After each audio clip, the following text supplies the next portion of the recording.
A note before we begin. Since this episode was recorded, the number of suspected Ebola cases in the current outbreak has increased to more than 900, and the number of suspected deaths to more than 200.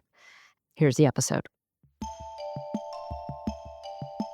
On today's show, we're discussing the rapidly spreading Ebola outbreak in Central Africa and why experts say this particular event may be especially difficult to contain. This is the JAMA Medical News Podcast. I'm News Director Jennifer Abbasi. Associate Managing Editor Kate Schweitzer is here to talk about her story. Kate, thanks for joining. Thanks, Jen. So first, bring us up to speed. What exactly is happening with this outbreak right now? Right. So the current outbreak is centered primarily in the Democratic Republic of the Congo, or DRC, but it's already begun spreading into neighboring Uganda. As of May 22nd, there were nearly 750 suspected cases and 177 suspected deaths tied to the outbreak. And the World Health Organization has upgraded its risk classification for the DRC from high to very high. The WHO was first alerted in early May to what officials described as a high mortality outbreak of unknown illness. Just 10 days later, laboratory testing confirmed the cause was the Bundibugyo virus, a rare cause of Ebola disease that's only been responsible for 2 previous outbreaks since it was first identified in 2007. Within 48 hours of that confirmation, the WHO declared the outbreak a public health emergency of international concern. Despite the speed of this response, experts believe the virus had likely already been circulating for months before it was detected, possibly since early March, which means the outbreak already had a significant head start before containment efforts began.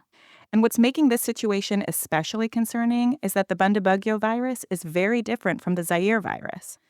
The Zaire virus is the more common cause of Ebola and more deadly, with a 90% fatality rate versus a 30 to 50% fatality rate, but it's the only Ebola-causing virus with a vaccine.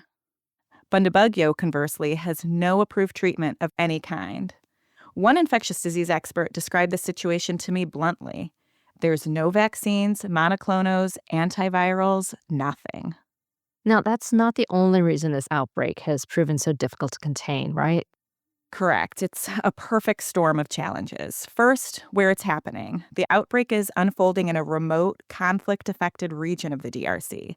Ongoing violence and displacement have complicated surveillance and response efforts, and the outbreak is centered in a busy mining zone where people move frequently across borders.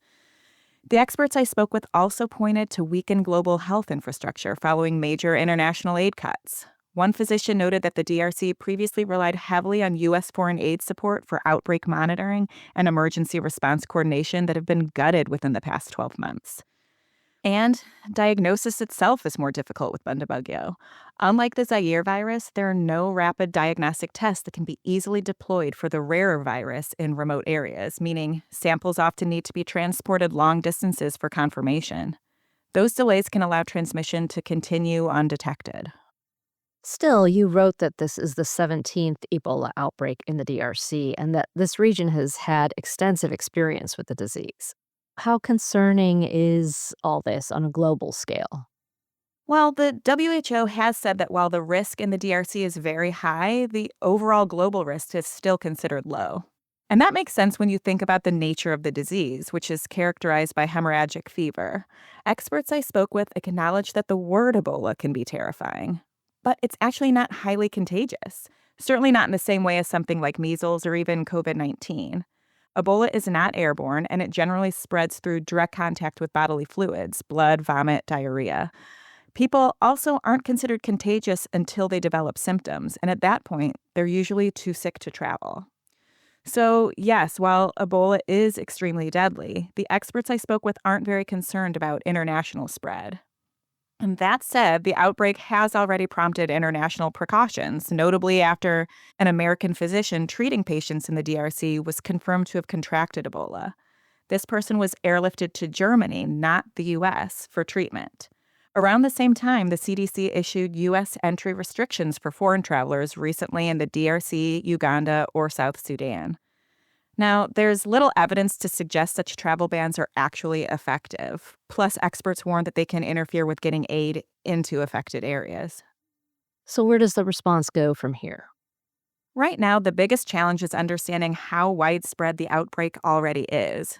But experts stress that even without vaccines or targeted therapies, the core principles of outbreak response remain the same: contact tracing, isolation, community education around safe burial practices, and ensuring healthcare workers have adequate PPE.